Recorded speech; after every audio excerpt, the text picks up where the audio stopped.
If you played NASCAR DFS last week in Garlington and things did not go well for you, don't worry. You can chalk that up as being practice because things on Saturday night at Richmond are going to be very, very similar.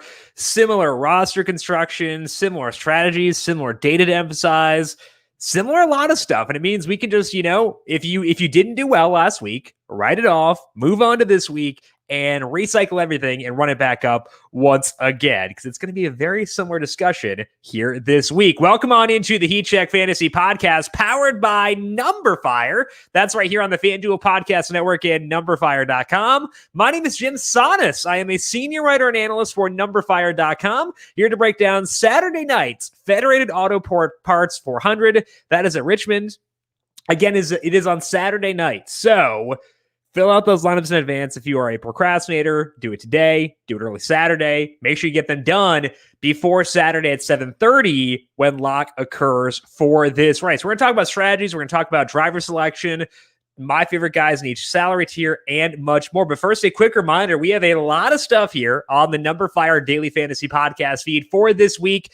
MLB Podcast today is posted, but more importantly, NFL Week 1 preview podcast, myself and Brandon Gadula, was posted yesterday, breaking down our favorite options for FanDuel in week number 1 on the main slate. It's a really fun slate, a lot of good shootouts. We went through how we're ranking the shootouts, our favorite guys in each position, how we're trying to stack these games, a pretty thin pool at quarterback for this week too. So I'm excited, man. Check it out wherever you get your podcast. Search for the numberFire Daily Fantasy Podcast feed. Hit subscribe, download that podcast, and also if you like what you hear, leave us a rating and review as well. Recap podcast of that coming up on Monday, 9 a.m. on YouTube, and up on the numberFire Daily Fantasy Podcast feed after that. Hey, soccer fans, this season, FanDuel and Captain Morgan are teaming up to give you a one-of-a-kind soccer contest. Introducing Captain Morgan's Soccer Pickup, a weekly fantasy contest that is entirely free to play. The contest is simple. All you got to do is make quick predictions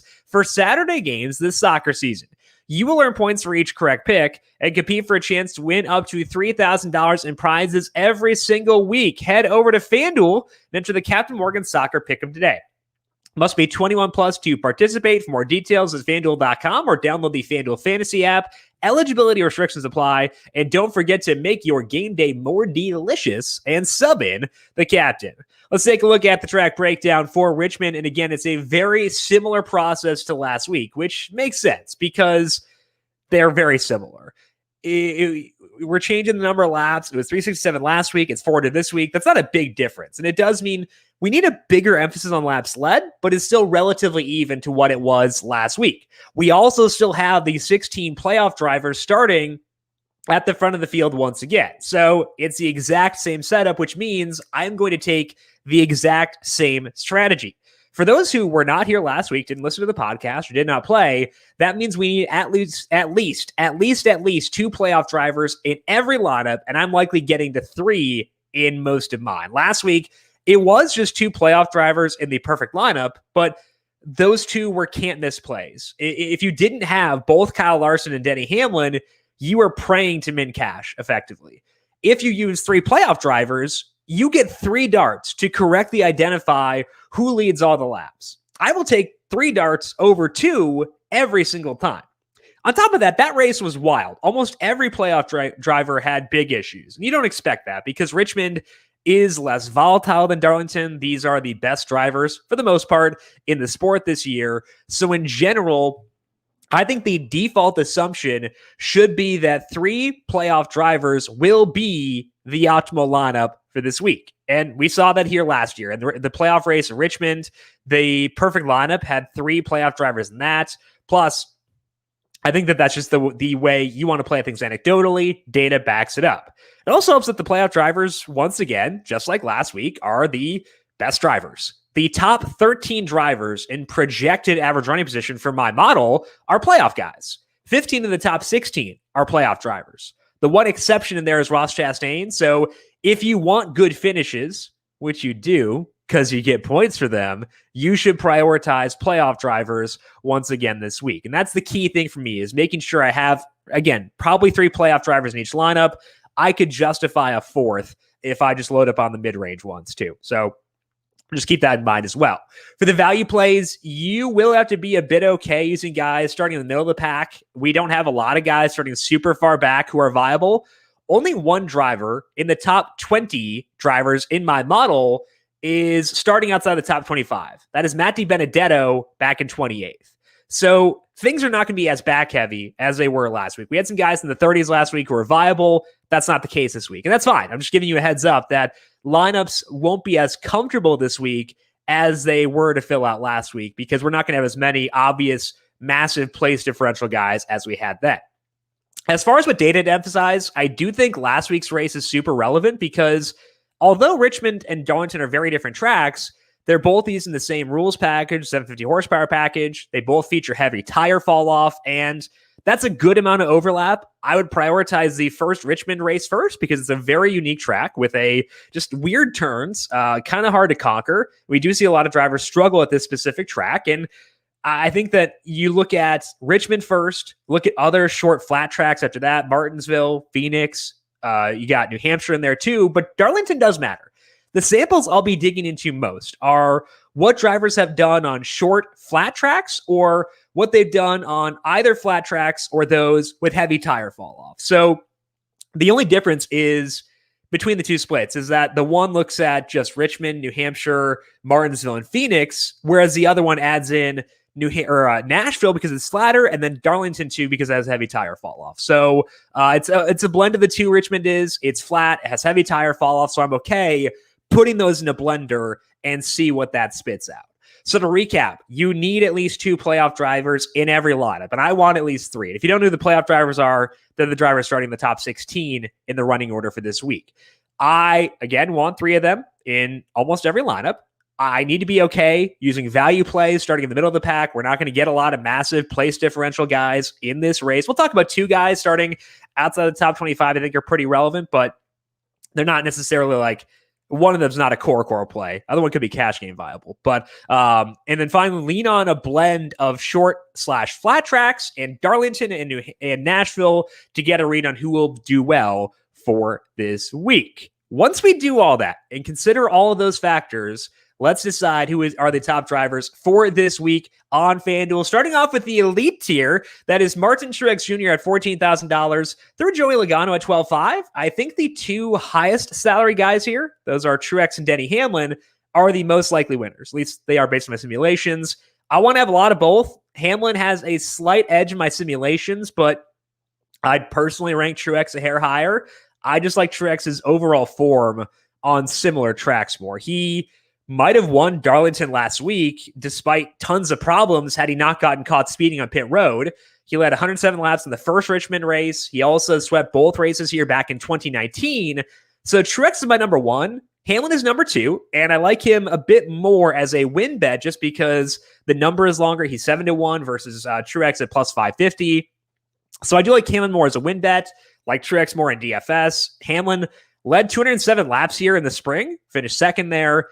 I think these 2 guys are virtually even. I want my exposures to them to be even, but I'll put Truex a hair higher if I had to rank the 2. Kyle Busch is starting 15th. I think he's more a cash game play than a tournament play, and I'm fine not getting there in cash as well. He'll get place differential points. He will finish better than 15th. I just don't like the win upside in Busch, and that's a lot of salary to pay for just place differential points in a longer race. Busch has led just 33 laps in this package this year. He finished 8th in the first Richmond race with a 9th place average running position. So I know, I can tell you right now, I will be underweight on Kyle Busch in tournaments. I can guarantee you that right now, just because I just don't think the win upside is all that great. So I'll be underweight in tournaments. I'm probably not going to get there in cash. I think he's a cash game option, but I'm probably not going to get there personally just because I want to get to Hamlin and Truex. And if I go Busch as well, it's a lot of salary. So I'll be underweight. We'll see what happens with Busch there. This tier to me is ranked Truex 1, Hamlin 2, Logano 3, Kyle Busch 4. I do like Logano and I'll have him as a lap leader often. And I think the fall off after him to this next tier is decent. So I just like Logano, just not as high on him as Truex and Hamlin. The second tier is Kyle Larson at $12,000 through Christopher Bell at $10,000. And we're getting good salaries on Larson and Chase Elliott here. It's not their best track, though. Now, Larson is a former winner here, so he can get the job done. But Since that win, his finishes have been 7th, 7th, 37th, 6th, and 18th. His best average running position on a short flat track this year is 8th in New Hampshire. So he could obviously win this race. I think I have him 5th in projected win odds in my simulations. That might be too low. Either way, he's there. But he is, it's not a Larson track. He's not some massive bargain. I understand where his salary is. I understand he could win. I know that being low on Larson is dangerous, but whatever. We'll see what happens. Elliott has led just 36 laps at this track in his career. He was 12th here in the spring. He had a 12th place average running position. I think both these guys are undersalaried. Larson and Elliott are, because they've got great upside and stuff like that, but I'm not going to rank them first in this tier. The guys I really like here are Kevin Harvick and Christopher Bell. Harvick is 11,000. This is the third most favorable my model has viewed Harvick the entire year.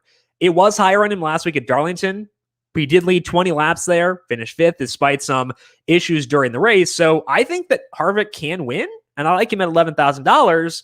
And I haven't said that a lot this year for Harvick. I've been a lot lower on him than consensus, but I'm okay actually taking some swipes at Harvick for this week. Bell, just 10,000 for him. This is the most favorably my model has viewed him the entire year. It's because he has been great on short, flat tracks. He's had an average running position of 9th, 8th, 11th, and 7th at those tracks. He has 2 top 5s. One of those was in Richmond. And I like him a lot. Harvick has a better win odds in my simulations, but I like both as potentially lower salaried ways to get some laps led, maybe get a top 5, maybe potentially a win. So I'm going to rank this tier: Harvick 1, Bell 2, Larson 3, Elliott 4, Brad Keselowski's 5. I just don't think he's going to be doing a whole lot for Penske the rest of this year. I think the writing's on the wall. With him moving to Roush Fenway next year, I feel like he's probably just toast. So I'm okay being lower on Keselowski the rest of the way. The mid-range is William Byron at $9,800 through Austin Dillon at $8,500. This is, I think if you want to get exposure to Hendrick, this might be the place you could do so via Byron and Bowman. Those two guys are starting 14th and 12th respectively. Bowman is $9,700, but he won this race back in the spring. He had an 8th place average running position in that race, so it was a fluky-ish win, but he's good on track with heavy tire fall off. It was a fluke in that you don't expect him to win that race, but it was not a fluke in that he wasn't running well before that. So Bowen's good. Byron has slipped recently, but good in Martinsville earlier in the year. He ran well in Richmond and Phoenix. The form is a bit concerning, and he doesn't have the highest upside. So I will rank Bowman higher between the two, but I am okay with both. Eric Almarola is starting 9th, and he might be a pivot off the Hendrick guys if they wind up catching a lot of popularity this week. Almarola won New Hampshire. Obviously, he can run well on the short flat tracks. He was 6th here in the spring, 4th in Nashville. That's a flat track as well. My model actually views Almarola similarly to Bowman and Byron. So if those two guys are tracking to be popular, I'll pivot to Almarola. I think he's very worthy of that. Finally, Austin Dillon could get place differential in this tier. He's starting 19th and was great here last year. He was also good here in the spring, so I don't mind him in the mid-range, but I do like the playoff guys more. So I'll rank this tier: Bowman 1, Byron 2, Almarola 3, Austin Dillon 4, Kurt Busch 5, Ryan Blaney 6. Busch and Blaney starting closer to the front. Blaney's really, really bad here. It's a concern. I love Ryan Blaney. This is not the week. Next week, we'll be on Blaney. Not this week, at least for me. The value plays are Ross Chastain at $8,300 through Chris Buescher at $6,500. And obviously, going right back to Chastain this week. He was like 10% in tournaments last week, which blew my mind. He was a great play there. He is a great play here once again. He has a top 10 average running position in 3 straight races in this package. He finished top 5 in 2 of those. Could have won last week. Could have won Nashville. So load up on Chastain again. I know he'll be more popular this week, but I don't care. Do it again. Just keep on running it back. Matty Benedetto starting 28th. He's the one big place differential guy in the field. He hasn't sealed the deal much this year, which is why he's looking for a new ride next year, but he was 9th in the first Richmond race. He was also 11th in New Hampshire recently. I think he is a great cash game play, and he is a good tournament option. That word choice was intentional. Great for cash games, good for tournaments for D. Benedetto. Among the other guys, I weirdly like Ricky Stenhouse Jr., which is weird because a lot of the old dirt guys struggle at Richmond, which is why, I can be lower on Larson. Blaney's not a dirt guy, but his dad was. So maybe that's an overlap there. Stenhouse did finish 4th year back in 2017. He hasn't done much since then, but He hasn't been awful. He was 6th in Nashville, 12th in Phoenix. He's $7,000 and starting 23rd. I'm going to be there. I didn't expect to, but I will. My numbers like him. So I'll go Stenhouse and see what happens. Didn't, again, expect this, but whatever. I guess it's fine. I'm going to rank this tier the same as last week, where Di Benedetto is 1 for cash, Chastain is 1 for tournaments, then you flip-flop them in the opposing formats. They're the top 2 guys in this tier, no matter the format, but just prefer Chastain for tournaments, Di Benedetto for cash. Then is Tyler Reddick 3, even though he's another guy who doesn't fit the archetype of this track, another dirt guy historically, but he's a playoff guy. Stenhouse 5, Buescher 6. Stenhouse will probably have more of than Reddick just because of the salary's lower. But I think that maybe it's stupid to go Stenhouse, but like whatever. I've done stupid stuff in the past. It's been fine. The punting tier is Daniel Suarez at $6,300 on down. The guy down here my model likes the most is Eric Jones, and I have a hard time disagreeing. This is even with a pretty heavy penalty for him for his equipment. Equipment matters at Richmond too, and it does penalize Jones a lot for that. I just think that there's enough here to like him. He's starting 31st, so there is plenty of place differential upside. He can run this track. He actually had a top 5 here a couple years ago. Got wiped out when he failed inspection after the race, so technically not a top 5 finish, but he finished top 5. He hasn't been great in this package. He's just one finish better than 18th, and that one better finish came on dirt. But I believe in the talent, and Jones is starting 31st. He's $5,000. I'll take some swipes. Why not? I'm going to take some swipes at Ryan Newman, too. I don't feel good about it, and I don't like it, but he was 5th at Bristol, 10th in the first Darlington race, 13th in Nashville, 14th last week. So, I guess he's starting 24th at $5,500. Fine, whatever. If I've got to say some salary, I guess I'll go some Newman. Daniel Suarez, also an option at $6,300, who I like a bit more than Newman. He had 3 top 10 finishes in this package this year. One was on the dirt, but he was 16th the first Richmond race, 9th in Dover, 7th in Nashville, 13th last week. So I'd rank this tier Jones 1, Suarez 2, because I like the upside in Suarez more than Newman's.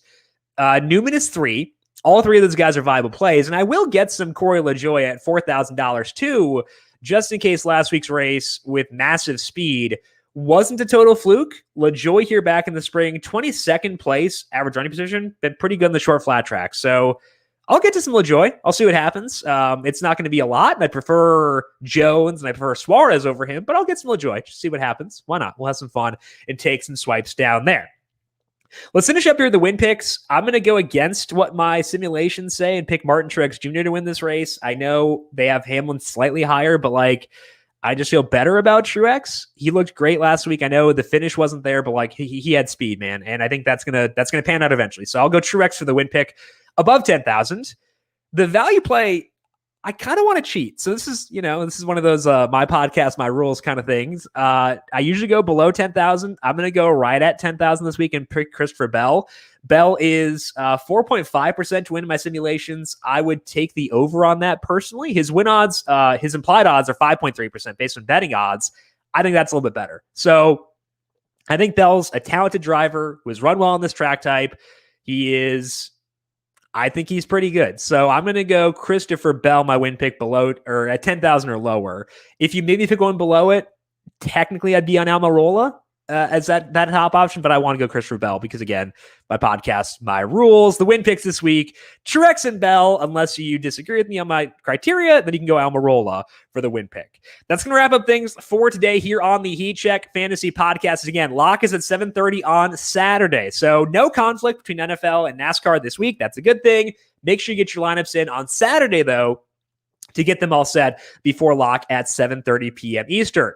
If you've got questions for me, I am on Twitter at Jim Sannes, JIMSANNES. Also, make sure you follow the FanDuel Podcast Network at FanDuel Podcast. Once again, NFL Week 1 preview podcast already posted. Go check that out and check out MLB Podcast as well by searching for the numberFire Daily Fantasy Podcast feed wherever you get your podcasts. Thank you all very much for tuning in. Good luck to you on Saturday night. Enjoy the racing. Go win some money. We'll talk to you once again next week for the Bristol night race. Can't be more excited for that. We'll talk to you then. This has been the Heat Check Fantasy Podcast powered by numberFire.